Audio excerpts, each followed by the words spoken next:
Hello and good afternoon, everyone. I'm thrilled to welcome you back to the CAPER Pancreas Academy. This is the last of our sessions, but we are really thrilled today to have two excellent presenters with us to talk on two very important topics. And so I would first like to introduce Dr. Andrew Koveller, who has joined us today to talk about malignancy and pancreatic disease. Dr. Koveller is a board-certified oncologist at the Fred Hutchinson Cancer Center and the University of Washington Medical Center. He's a University of Washington Associate Professor of Medicine and Oncology, and his clinical and research interests include immunotherapy, early phase clinical trials, and gastrointestinal oncology. A reminder to any attendees of the session is that we'll have two presentations today, first by our initial presenter and then a second by Dr. Harrison, and following that we'll have a question and answer. Please feel free to place questions in the chat and we'll look forward to answering those as the session goes on. Thank you, and without further ado, Dr. Koveller. Hello, thank you so much for inviting me to give this talk. I will share my screen. And I'm going to talk to everyone about pancreas cancer in 2025, and I'm going to do it in 20 minutes. So here we go. So my outline is to go through some background in epidemiology. I'll talk about presentation of patients with pancreas cancer, the treatment going from metastatic disease back towards resectable, palliative measures, and some precision medical aspects of pancreas cancer. So the first thing is when I'm talking about pancreas cancer today, I'm going to be talking about pancreatic ductal adenocarcinoma. I'm not going to talk about neuroendocrine tumors of the pancreas, which come from the islet cells. There is a rare entity of acinar cell carcinomas, which come from the acini, though there is debate of whether or not pancreatic ductal adenocarcinoma just comes from the pancreatic ducts, or if they're acinar cells that turn into the pancreatic ductal adenocarcinoma. But as far as what it looks like under a microscope, this is what we're going to be talking about today, and I'll probably just keep calling it pancreas cancer from this point forward. Pancreas cancer is the third leading cause of cancer death in the United States. Part of the problem is that over half the people show up with metastatic disease, which is not curable. The next largest group is locally advanced disease, which is local pancreas cancer that isn't able to be removed. The smallest group is the resectable patients, which are the potentially curable ones. And then there's a group of undefined people, which can usually be a smattering of the rest. And though it looks like it's third and fourth in men and women, it's really number two when you add up those two aspects to it. So what are the risk factors for pancreas cancer? The risk factors that are not modifiable, or mostly not modifiable, of course, is age. There's a slight male predominance, but it's really only slight. IPMNs, which in the main duct have a risk of developing into pancreas cancer.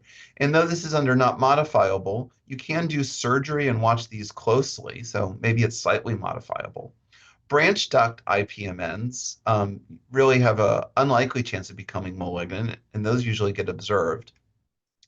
And in the end, we don't think diabetes is a risk as much as something can go wrong that's starting to develop into pancreas cancer and can cause diabetes either to worsen or to develop in someone you wouldn't expect it to develop.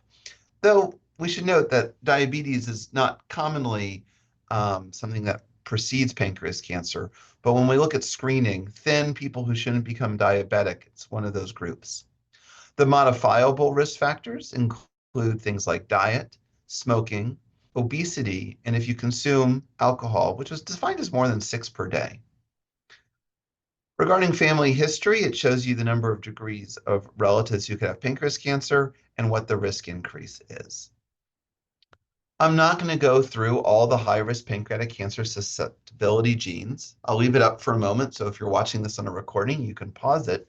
But the main ones to think about are BRCA1 and 2 and PALB2, because these are the ones that can be treated with potentially PARP inhibitors and platinum, though obviously BRCA1 and 2 are more common. Also importantly, these increase your risk of breast and ovarian cancer and might be, in truth, more relevant to what someone needs screening for. So let's take a moment to move on to presentation and diagnosis. So presentation, the classic triad is abdominal pain, weight loss, and jaundice. Other signs and symptoms include things like early satiety from pancreatic enzyme insufficiency. I highlighted the new onset diabetes because that's where people are looking at screening, especially with a family history. And then a host of other things that I have listed here. So as an example, you could have a 70-year-old woman who presents with a 3-month history of IBS, because people often have bowel issues preceding the diagnosis, who then becomes jaundice, and on labs there's an elevated bilirubin. So they get a right upper quadrant ultrasound and they find biliary dilation, and that then usually leads to a subsequent CT scan. CT scans in the ER are usually single phase, but for pancreas cancer staging, ideally you would get a 2-phase at least of the arterial and venous phases to evaluate the arteries and the veins. And we'll talk about that more in a minute. You get an ERCP if there's biliary obstruction. Once a pancreatic lesion is found, if it's just in the pancreas, you often do an endoscopic ultrasound to either get a fine needle aspiration or ideally a fine needle biopsy. Laboratory evaluation, the higher the CA19-9, which is a tumor marker, quote unquote, the more concerning it is for distant disease. But I'll note that if the bilirubin is high, the CA19-9 also goes up. So what is it that you can see on imaging? There is something called a double duct sign, which is when you have a bile duct that is dilated and a pancreatic duct that's dilated. This was initially described really on ERCPs, but is well seen on CAT scans. And this is just showing you in the axial plane the biliary dilation and the pancreatic duct dilation in the pancreatic mass. So once you see this and you get your ERCP to relieve this, you also get an endoscopic ultrasound where you can come from behind it and you could biopsy the pancreatic mass. And this is what normal cells look like on cytology, and this is what cancer cells look like on cytology. I'm not going to go over the staging in grand detail, except for to show you that we do have the standard staging 1 through 4, with 4 being metastatic disease. Stage 3, I want to point out, includes 2 groups. One is this T4 group, which is unresectable, and one is if you have more than 4 lymph nodes, because they both do similarly prognostically, they both end up stage 3. What we do look at people in clinic, though, is we really stage people as either having metastatic disease, locally advanced, which I'll show you on the next page, which is mostly just defined by vasculature, resectable disease, and also local disease defined by vasculature, and something that's in between the two, which we call borderline resectable. So what are they looking at to determine this? So mostly this comes from radiology and my surgical colleagues. And resectable disease looks at the superior mesenteric vein and the superior mesenteric artery, and also the celiac artery. There's obviously more to it than that, because there's other arteries and things like that. But as the simplest example, this here is the liver. This here is the superior mesenteric vein. This is the superior mesenteric artery. This is the intra-abdominal fat, and it's surrounding the vessels. So that's resectable. Locally advanced is in here where there's tumor encasing this artery in the vein. And then there's things in between that encasement. So as an example, if you're 179 degrees on the SMA, you're borderline.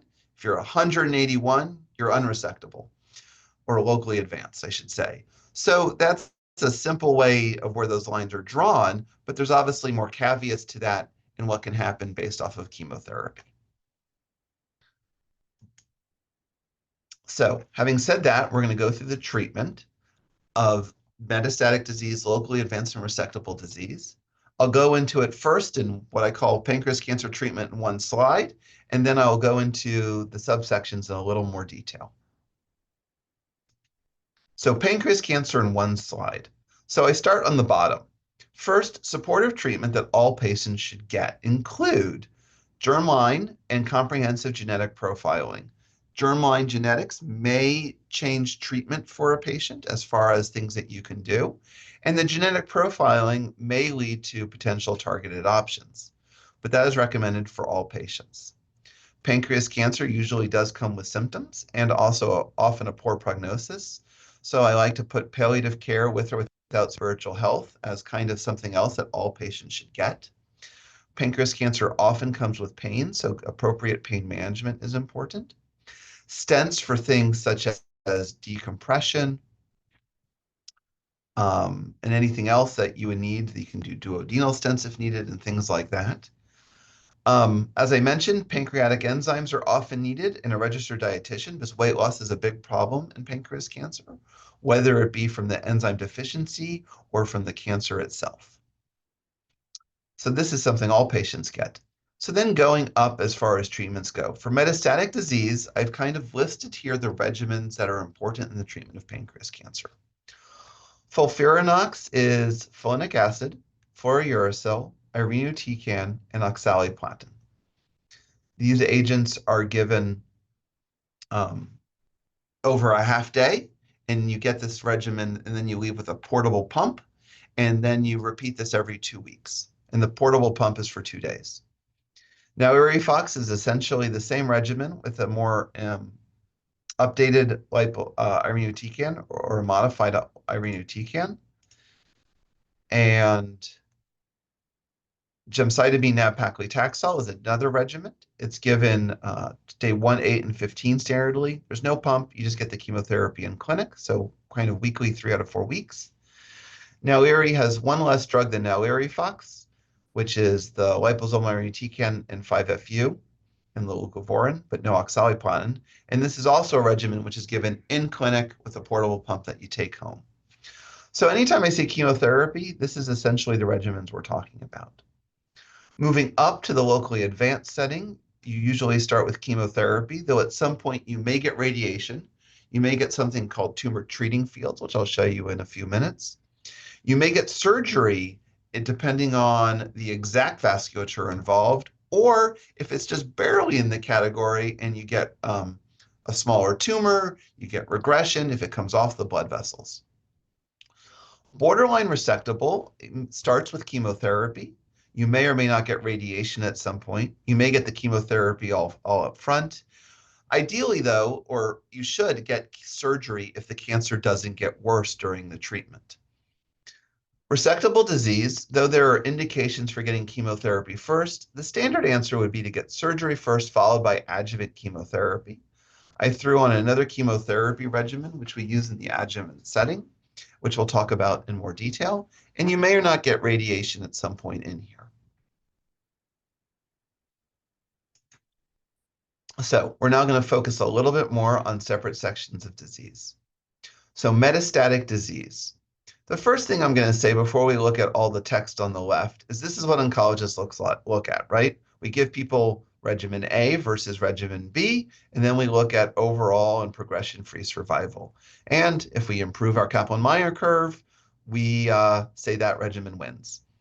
So this is looking at FOLFIRINOX versus gemcitabine, and what you can see is that people live longer and do better. And we're going to talk about how we got to where we're at.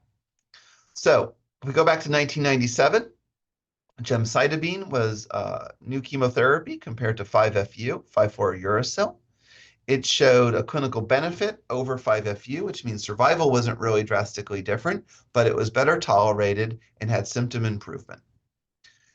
We did add a targeted therapy called erlotinib in 2007. It only improved survival by 2 weeks and added toxicity, so oncologists actually didn't really use it. In 2011, this regimen, which I've described, with had these multiple chemotherapy agents in it, improved response rate, progression-free, and overall survival. 2 years later, published was gemcitabine plus nab-paclitaxel. A 2 chemotherapy regimen was compared to gemcitabine also, which also improved response rate, progression-free, and overall survival. In 2015, we had a different chemotherapy regimen, and this study was tested in the second line for people who had gone gemcitabine-based chemotherapy. So you got gemcitabine with various regimens up front, and then if in the second line, this was compared to fluorouracil alone. And then they added oxaliplatin to this regimen and tried it in the first line and compared it to gem nab-paclitaxel, which I abbreviated here as GNP. So moving to the next slide, I won't read you all of the numbers. I think what's important to show you is that with FOLFIRINOX and Nalirifox, which I forgot the O in this one, sorry, it was about 11.1 months as median overall survival for just about 1 year, 50% survival. And regardless of what happens, your 2-year overall survival is unfortunately low, about less than 10%. So I'll leave that on for a second so you could pause and look at the numbers if you want to. And now I'm going to continue. So I'm going to move on to locally advanced disease. Locally advanced disease, the treatment, as I said, is normally chemotherapy up front. And then you add things as able, which may be radiation therapy.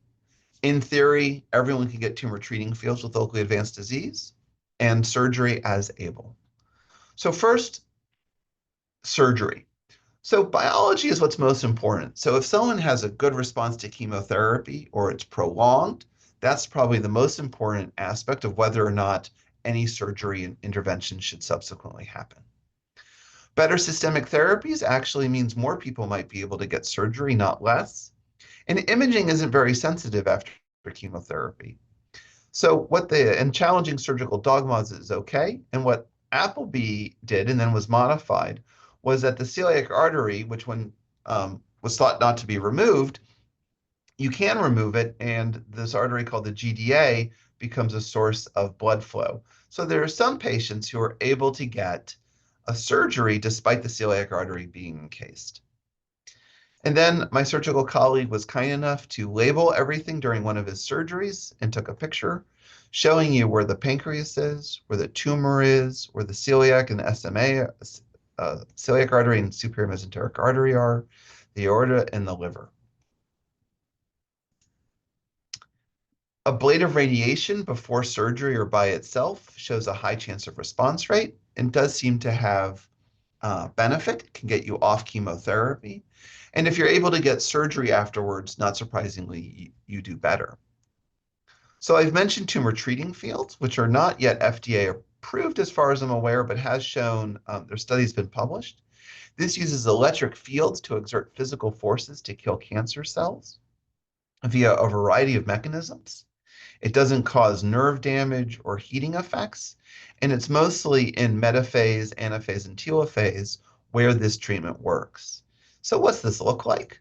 This is a picture of the machine and the pads and where we expect them to be put on. This is approved in mesothelioma and brain cancer with slightly different pad configurations. And there's a goal of wearing this 18 hours a day. So this was the study, which is once again showing you what oncologists look like. Look at overall survival improved with tumor treating fields with Gem/nab-paclitaxel versus Gem/nab-paclitaxel alone. It was, I would say, clinically modest and unclear if it got more people to surgery, but it did have benefit and is something to offer patients. Resectable disease. So I've kind of skipped borderline, so let me show one slide showing you borderline resectable disease. And what you can see is that, once again, we start with chemotherapy, and if cancer doesn't get worse, you should go to surgery regardless of response, and you may or may not get radiation therapy somewhere in there. Other indications for treating people like borderline might be resectable disease with a high tumor marker or other high-risk features. So, resectable pancreas cancer. In theory, it starts with surgery, and even if you start with chemotherapy, the surgery you get, if it's in the head of the pancreas, is called a Whipple, where you get the pancreas, the duodenum, the gallbladder, and some bile duct removed, and then you reconnect it all back up together. If it's in the body or tail, you get a distal pancreatectomy and splenectomy. Adjuvant therapy, adjuvant chemotherapy is given. Adjuvant means to help, and this helps the surgery. And an example of a regimen, there was adjuvant gemcitabine. We did a study versus FOLFIRINOX. And the numbers I look at, of course, include median overall survival, but also 3-year disease-free survival. Because this is kind of the chance that at 3 years, what's the chance you're alive and still cancer-free? As most people die from pancreas cancer, it's a good endpoint. And you can see that it's at only 40%, though double what the single-agent gemcitabine did. The 5-year overall survival is only 43%. So you can see that patients continue to have their cancer recur over time. So here it is in table fashion. The main thing I want to point out is that surgery alone has a 3-year disease-free survival of only 10%, and it only goes up to about 40% with FOLFIRINOX. Adjuvant radiation, mostly what I'm going to say is it's confusing who benefits. I would say in the United States, if your margin is positive, meaning there's a little cancer left behind, that we would use it. And everything else, it's a little unclear and deserves its own 20 to 60-minute talk. What we're moving towards trying to figure out is if perioperative chemotherapy versus adjuvant chemotherapy is better. And that's one of the burning questions which we're trying to answer in the future. In my last minute or two, let's talk about some palliative measures. There's a lot of symptoms, so side effect management is important.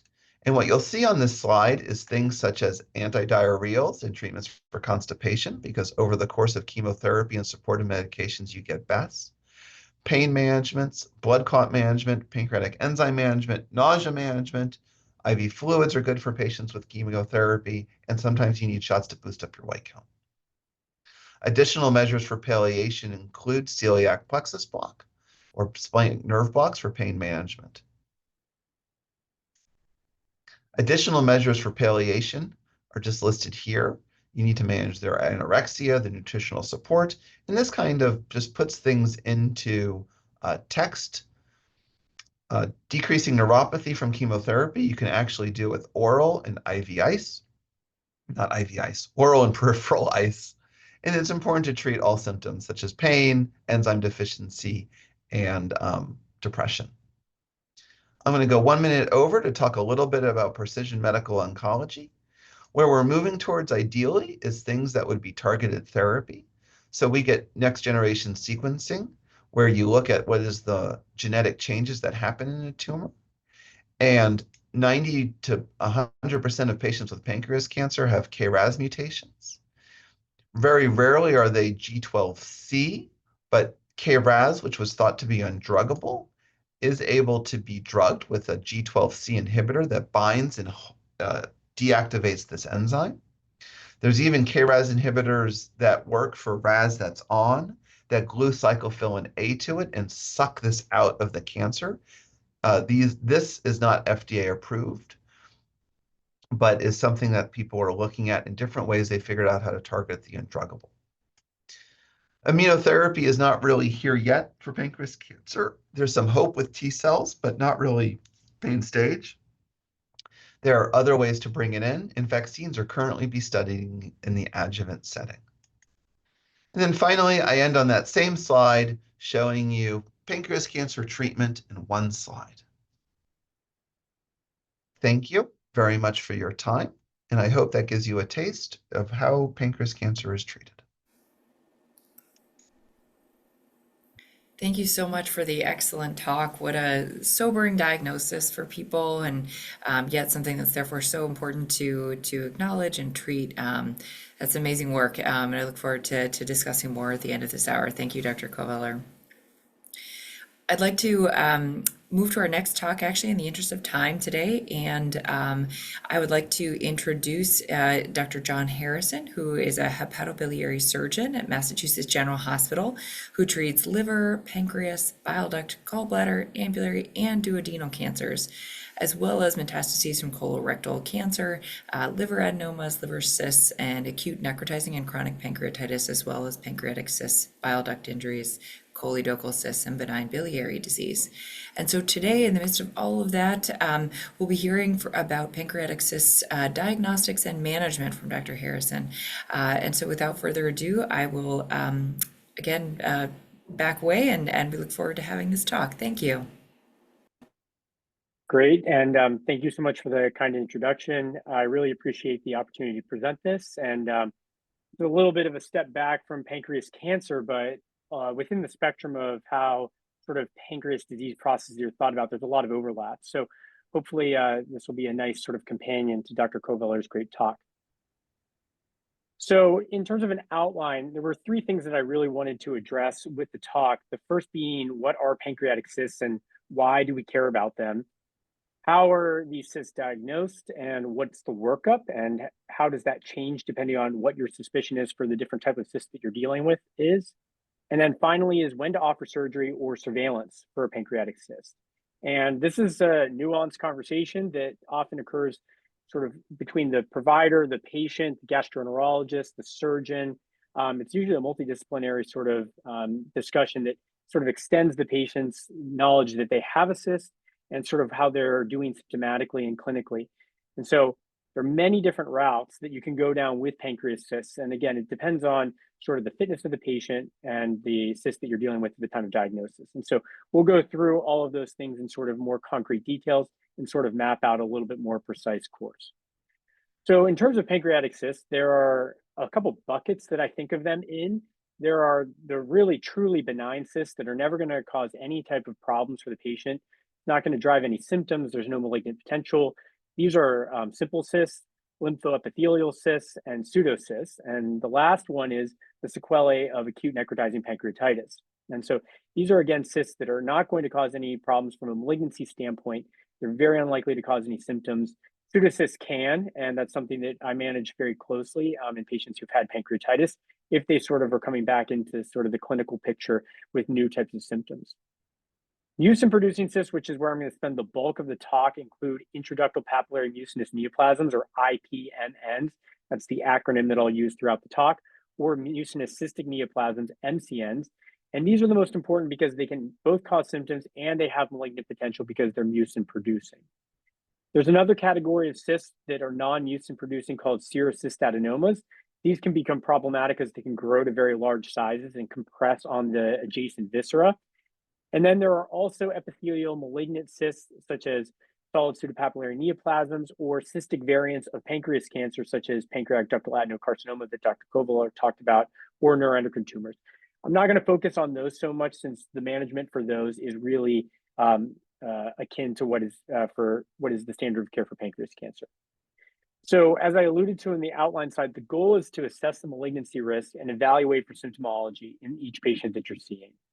And so breaking down those cysts that we just talked about into a little bit more detail, sort of as you're evaluating in sort of a clinical practice, is simple cysts, lymphoepithelial cysts, pseudocysts, all benign.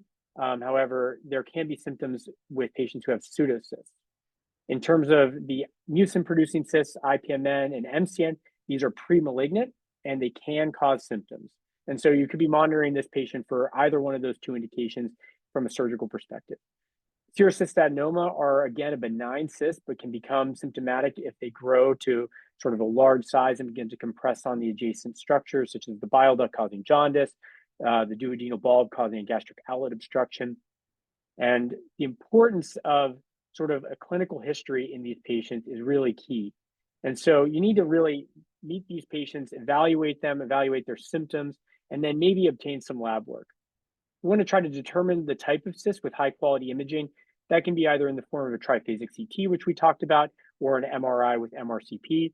And each of these studies is going to have a different sensitivity or specificity depending on the type of cyst that you're investigating. And they're also going to provide different clinical information that's also relevant, especially in your surgical planning. They're going to give some information about the morphology of the cyst, the location of the cyst, high-risk features that an IPMN might possess. So if you're uncertain about what type of cyst you're dealing with in sort of that menu of cyst options, it's not an unreasonable idea to pursue an endoscopic ultrasound with a fine needle aspiration, or just watch these patients with surveillance, seeing how radiographically these cysts might evolve over time. I'll talk a little bit more about the endoscopic ultrasound as we start to go through some of the guidelines related to IPMN management, but it is sort of a good step-up approach if you're really uncertain about the type of cyst that you're dealing with, because radiographically or in terms of patient history, you're not getting sort of a clear picture. Also from EUS, you can obtain cyst fluid and perform genetic analysis. The cyst fluid, you can test for CEA and amylase levels. That's going to give you both information about whether this is a mucin-producing cyst or whether there's pancreatic duct communication. You can look for canonical mutations that are drivers for IPMN development or have a higher risk feature for malignant potential. And so there's a recent publication that came out that looked at sort of what's the genetic profile of IPMNs, which is one of the mucin-producing cysts, in terms of their genetic profile. And you can see that in sort of the left side of this panel, the cyst genetics that tend to have more malignant features are sort of towards the bottom. And so TP53, SMAD4, RNF43, and certainly GRS and KNAS, which all IPMNs will have. These are what you're sort of looking for to stratify whether or not these risks might be at a little higher risk for malignant potential. So there are some straightforward or reliable cysts kind of from that list that I presented.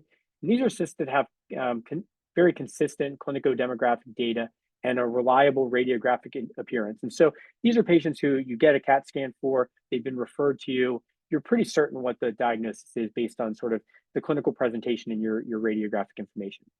So pseudocyst is one of those. So these are patients who have a history of necrotizing pancreatitis, and over time they've been watched and followed carefully, and they've had some subsequent axial imaging that shows that they have a fluid-containing cyst on their repeat imaging.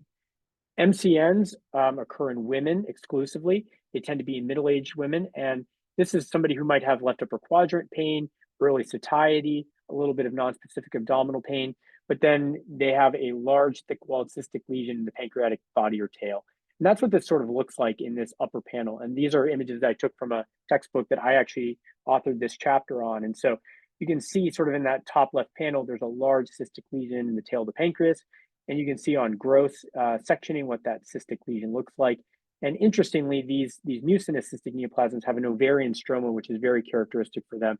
And so this is kind of a slam dunk diagnosis where you sort of get a clinical history that you know, a radiographic appearance that's consistent with the history, and then you perform surgery for this patient, and it indeed is an MCN. The serous cystadenoma is another one that generally has a pretty reliable clinical timeline. It's generally in older women. However, men can also have SCAs, though they may be a little bit more atypical in their radiographic appearance. And they generally grow to a size where they begin to cause symptoms, as I alluded to. And so again, this is sort of what it looks like on an MRI. You can see this honeycomb lesion with multiple smaller cysts. This is a classic microcystic appearance of serous cystadenoma in an elderly patient. And then just below that, you can see its gross sectioning, which sort of confirms that beehive look to the serous cystadenoma. And then there are all these vacuoles that are filled with glycogen-rich fluid. And so these are patients who you'd see, and maybe you get their history and you'd have axial imaging to go along with it. And you can sort of work them down a sort of clinical pathway that's pretty straightforward. But what about IPMN? This is really where sort of this talk moves to, and is sort of the more challenging of the cysts to manage, because they have an uncertain sort of trajectory once they're diagnosed. And a lot of times patients are getting CAT scans for unrelated reasons, and they actually will diagnose or see a pancreatic cyst that's suspected to be an IPMN. And so to deal with this, there's lots of different society guidelines that have been promulgated by different groups. The IAP, which is the International Association of Pancreatology, every several years puts out its sort of revisions of the guidelines, which its most recent iteration is called the Kyoto Guidelines. And this is really focused again on IPMN management, surveillance, surgery, and sort of the diagnostics that drive one decision versus the other. Previously, the European Consensus and the American Gastroenterological Society also have published guidelines. And so I'll provide a little bit of a cross comparison between these different sort of frameworks working towards how to best manage IPMN. And as I said, they each account for practice patterns that are sort of nuanced to the clinician that's seeing the patient or referring the patient. So the IAP is largely comprised of surgeons, so there's a little bit more of a surgical bend to it. The European Consensus is similar to that. And the AGA is mainly from gastroenterologists. And so they have a little bit different perspective on how EUS is incorporated into the management and sort of the frequency with which it's used. And again, the goal of these is to stratify malignancy risk, because these are mucin-producing cysts, and it's using clinical, laboratory, and radiographic features to do so. So I'll present sort of a cross comparison of each of these as we sort of talk a little bit about IPMN broadly here. So there are more than one clinical phenotype to IPMN. And so things that you need to sort of consider when you're confronted with a patient who has a suspected IPMN diagnosis is the size of the lesion and the location of it. So IPMN can occur in the pancreatic head, the pancreatic body, the pancreatic tail. They can involve the entire pancreatic duct, as Dr. Kovaler talked about. That's a main duct IPMN, or they can be coming off of the side branch IPMNs, sort of as a little frond from the main duct. So that's an important thing to consider and evaluate for. You want to look at the cyst. You want to look for the presence of septations, any mural nodules. These might sort of suggest that this is a cyst that has a solid component to it, and a solid component is a very sort of high probability surrogate for a small focus of cancer. You want to look at interval growth and growth rate. So that's something that obviously needs multiple radiographic studies to discern. And then more specific findings that suggest this, an aggressive IPMN or one that's already transformed into a cancer is the presence of lymphadenopathy, or patients who have jaundice, worsening diabetes, or pancreatitis. These tend to be cysts that are on the more sort of aggressive biologic behavior and are the ones that you're going to have a higher or a lower threshold to operate on because there's a higher risk of malignancy. And again, as I said, there are various elements that each of the frameworks sort of work off of. They're termed worrisome features or high-risk stigmata. And there are sort of ways to stratify the risk that an IPMN that you're evaluating will have cancer in it. And one paper that came out of MGH a few years ago, I worked with this research fellow, Dr. Zelga, showed that as you accumulate worrisome features, so cyst size, the presence of a mural nodule, peripancreatic lymphadenopathy, duct dilation, you can see that the risk of having high-grade dysplasia or an invasive cancer increases substantially. So as the number increases to over 3, you can see that high-grade dysplasia was present in 80% of resected specimens in this series. So it's a complicated thing. It's very confusing, but I'll try to work through a couple of the nomenclature features and some of the tables that each of these different societies use to sort of stratify IPMNs and their risk of cancer. So I think starting with what IPMNs need to come out is sort of the easiest. Between the two guidelines, either the Fukuoka, which was the prior iteration of the Kyoto, or the European consensus, you can see that there is a difference in the name that's used, but they agree upon sort of what sort of features of the IPMN warrant resection. So again, those are patients with symptoms such as obstructive jaundice, a dilated pancreatic duct greater than 10 millimeters. So that's really stratifying into those main duct IPMNs, a nodule or solid component seen on EUS or MRI, or if you have any sort of tissue that shows dysplasia, high-grade dysplasia or malignancy. Obviously, those are patients who would warrant a resection. You can see that in the AGA criteria, there's generally some other features that are a little bit different, but size and dilation of the duct, presence of a mural nodule without any sort of size criteria. Again, they're similar, but a little bit different that guide the decision for resection. To proceed with EUS is really to work up some of these worrisome features or findings that you may see radiographically or clinically obtained that you want to sort of stratify and get more genetic information about what's in this IPMN and sort of guide your decision about towards surveillance versus surgery for these patients. And so the worrisome features consist of these things like growth rate greater than 5 millimeters over 2 years, cysts that are beginning to enlarge beyond 3 centimeters, change in the duct caliber, thickening of the cyst wall, or septations. These are pretty consistent between the European guidelines and the Fukuoka or Kyoto guidelines. But you can again see that there's a little bit of differences between them, some similarities, but some subtle differences based on the radiographic findings. And then surveillance is generally needed for very small cysts or cysts that aren't changing over time or cysts that are stable really in terms of their overall size without any interval growth rate.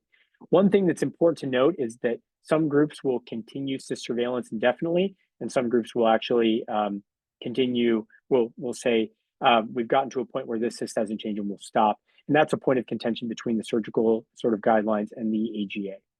And so my last slide is really your goal is to resect high-grade dysplasia and small stable size cysts. These are ones that you're going to do surveillance for. Growing cysts that you're going to sort of reduce your surveillance interval, and evolving cysts that you're going to consider resection, symptoms you're going to consider resection. And again, this is really geared more towards IPMN compared to those other cysts that have more reliable radiographic or sort of clinical symptoms. As Dr. Kovaler talked about, where the cyst is located is going to dictate your operation.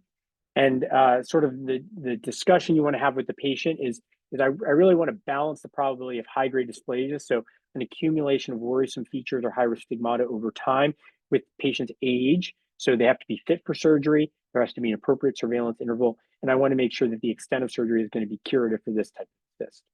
And so the patient is no longer a surgical candidate. There's no need for surveillance. So that's one thing to also consider. I'll just say that there are a few other controversies within the field about, I said, when to stop surveillance and when surveillance should sort of continue after resection. So another study out of our group showed that small cysts, if they don't grow after a period of 5 years, have a very low risk of progression to malignancy. And small cyst is defined as 1.5 centimeters or smaller. And in patients who undergo resection, there is a risk of recurrence in the remnant pancreas. And the risk of an invasive cancer is about 1.5%. So even patients who get resection are often going to be watched, especially if they're a young patient and they're still fit for surgery. So just because you have an IPMN that's taken out doesn't mean that you're not at risk for future IPMNs. And that goes to a field defect theory that's very common in the field. And so my final key takeaways are that pancreas cysts are common, and understanding the malignancy risk is key. You want to begin with high quality axial imaging and determine the etiology, and that allows you to assess for the malignancy risk. Incorporating advanced diagnostics is very common and often recommended, and applying a tincture of time with a thoughtful surveillance strategy allows you to determine which cysts are sort of showing aggressive behavior and warrant resection. So my algorithm is you look at the patient age, you evaluate their surgical fitness, you determine the extent of operation, and then look for symptoms, diagnostic certainty, and the accumulation of those worrisome risk features such as high-risk stigmata and the worrisome factors to then decide if the patient is ultimately going to be a surveillance versus a resection candidate. So thanks very much for your time, and I look forward to the discussion here. Thank you so much, Dr. Harrison, for an excellent talk. That was really wonderful and certainly very comprehensive. I'd like to invite any of the attendees who have questions, please to place those in the chat and be happy to relay those to our excellent panelists, and also invite Dr. Coveller when he's available, back for further discussion. But in the interim, I had a question for you, Dr. Harrison, which is just, some centers tend to use more genetic testing tools for sample analysis.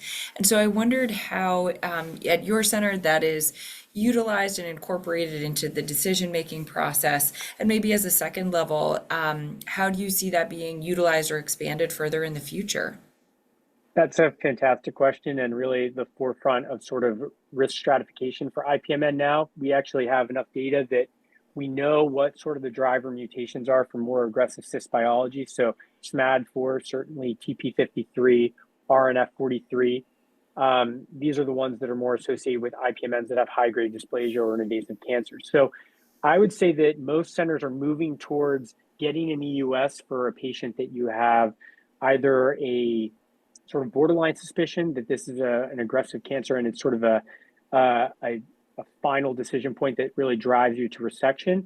Or if you have a cyst that's a little bit more equivocal, it can also show you that there's reassuring genetics. And so I think most places are using Pancreas-seq, which is sort of the at the University of Pittsburgh where you are, sort of the most common assay, and it's very reliable, and it gives you a lot of good information about risk stratification. And so I think it's valuable either way because it can really push you to surgery and somebody who's maybe a little resistant to having surgery, or it can sort of steer you more towards surveillance because you don't see any high risk features on the genetic profiling, and the cyst really isn't changing very much. And so I'm trying to use that more here. I used it a lot in fellowship at Stanford.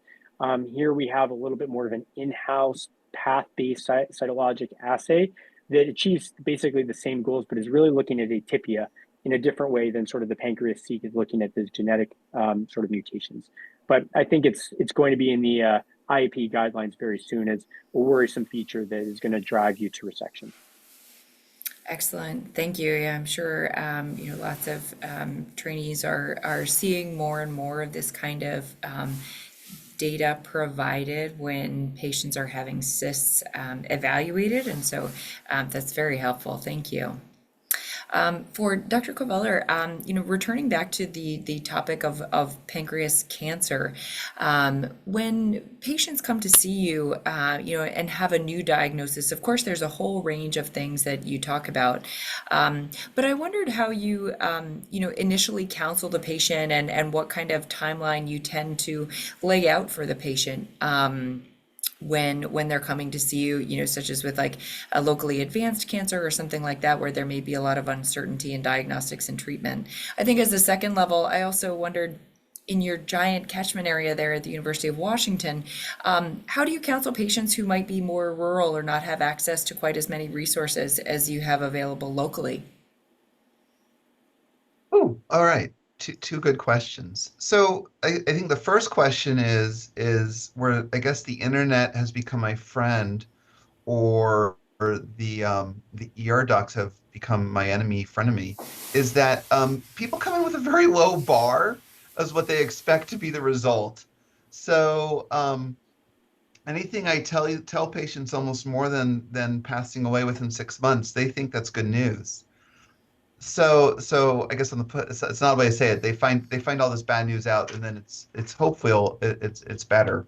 So so for the metastatic patients, you can just set up what it is. Most people have already read the results, and even for the locally advanced, what I really try and focus on is this is going to be our short course. We're going to have CT scans. We'll know if chemotherapy is working. We'll know if we think we're getting somewhere. For the locally advanced patients, depending how it is, there's some extra amount of hope, but if it's, really encased and unlikely, I try and set people up for realistic expectations of that we'll take good opportunities if we get them. And so they know that that's going to be in there, but setting them up for the fact that, most people aren't going to get to surgery or something like that. As far as the rural catchment, it is difficult. So I try and, lay out very clearly, what are things you can do. Pancreatic enzymes are some of the things that make people the happiest, the fastest. They can eat better. They've been miserable for months, and it can be life changing. And that's a surprisingly simple endeavor. Most oncologists' office thankfully do have nutritional support and other things. In the more rural areas, if the places don't have, spiritual health, and that's important, there are usually good communities of church support or whatever their spiritual needs are. So there's various ways to try and get that in there. So I try and lay out the things that we would do so that either the doc out there has it or that patients know to, search for those aspects. But obviously more difficult. As a kind of follow-up to that, in the age of telemedicine, do you find that your reach is farther to be able to impact patients' lives, in a more distant geographical setting, or is that limited by necessity of diagnostics and in-person follow-up? So I think the advantages with the ability to do consults, I'm even licensed in Idaho, so people can get the second opinion. My surgeons can get you that second opinion without making you drive all the way here. Some patients do telehealth and they want, CT scan reviews and to keep us involved so they can have trials and know what those are. Oncologists have been giving intensive chemotherapy and have a lot of supportive measures that are available wherever they are on the plus side. So I try and lay out, what there is, if I have a trial, what that is going to do. And I try and really put myself in the place of, would I drive the 2 or 3 hours to come for that trial or not, and things like Mm-hmm. that. Because I think it's important, right? If you have an incurable disease, do Mm-hmm. you want to spend an extra 5 hours on the road? Some patients want to, some patients want to come here. I have an inability to predict who wants to travel across the mountains for a couple of hours to come see me and who finds just the I-90 bridge and the traffic to be a big barrier. So I believe telehealth has expanded that, especially to Hawaii, where if the doctors want to consult, they can get that information, which usually is just reinforcing what the person's going to do down there, but Mm-hmm. also to get that surgical opinion when needed. Mm-hmm. So telehealth has expanded it and made things more accessible and I think easier. Mm-hmm. And I'm not even sure where telehealth stands today. If I'm correct, telehealth for Medicare I think ended today or yesterday. I don't think Medicare continued their telemedicine rules. Don't quote me on that. So, you would hope something that was advantageous to everyone, including the rural areas, that they would be able to keep that on par. Mm-hmm. Well, I think, yeah, you hit the nail on the head just with an ever evolving landscape of opportunities that are available. And so I would also hope that, some of these opportunities for patients that have changed lives in a positive fashion, would continue. I'm certain that people have been very grateful for your help, especially, when other resources are not available locally. So to that end, thank you also for the wonderful work that you're doing, advancing treatment opportunities for patients, especially in light of such again, kind of a sobering diagnosis for many patients who are coming to see you from the outset. Um, On a slightly separate note, I wanted to come back to Dr. Harrison actually just to ask, in some ways, a similar question. When you have patients come to see you with pancreatic cystic lesions, say it's a patient with a small 1.2 centimeter cyst, incidental finding in the pancreas. Can you give an example of how you might counsel them when you initially talk with them, and what's the tone of your discussion? Yeah, this is the ultimate sort of clinic visit for cysts because there's a lot of uncertainty. And so I've seen actually between residency and fellowship, I saw sort of different practice patterns for managing incidentally found cysts. So I generally use that opportunity to sort of lay out a couple different pathways that things can go and just tell them that I'm along for the ride with them. So I tell them that this is most likely because it's a small cyst based on data that we've shown, not going to grow or become anything, significant at all. And this is just going to carry on with you indefinitely. And we can be as aggressive as you want with surveillance imaging. And so I sort of lay a benchmark that we're going to do something in 6 months just to see if there's any change. That gives us a little bit more data. And then I'll follow that up with another scan in either 6 months or a year, depending on sort of what the patient's sort of baseline acceptance is of that information. And then after you've had maybe 2 or 3 scans, you have enough data points that you can sort of give a little bit more clarity to this. And so if it's growing slowly and the patient's elderly, I say, you know what, we're just going to watch it until you don't want to watch it anymore, or I don't think that you would be a candidate for surgery.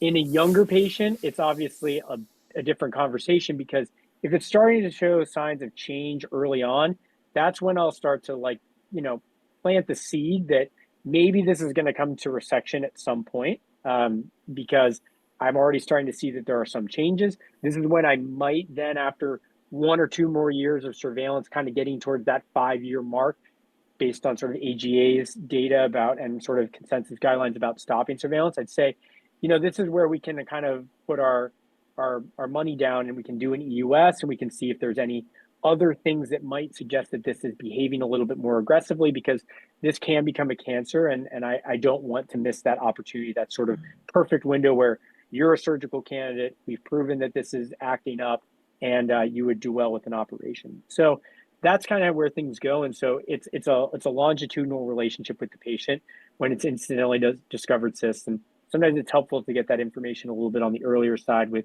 the EUS. But again, it takes a tincture of time to sort of know where things are going. The easier cyst is the one that's already kind of borderline. And you're like, I think this is going to have to come out decently soon. So, and a main duct IPMN, those are the ones where you're like, we're going to have to do surgery for you. It's a matter of when, right? And so that's kind of how I frame it. And so the incidentally discovered one is the most challenging one. And that's the one where it's really a longitudinal relationship with the patient.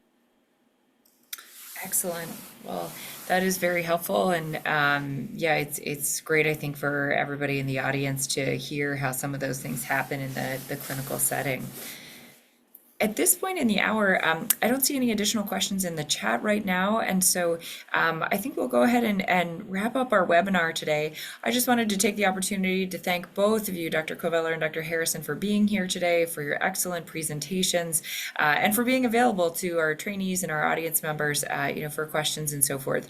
This is really valuable, and it's a set of expertise on both of your parts, I think, that is otherwise very, very rare to have in the room. So much appreciated. I also wanted to thank CAPER for the opportunity to put on the Pancreas Academy this year, and thank the organizers actually for the opportunity to invite such wonderful speakers.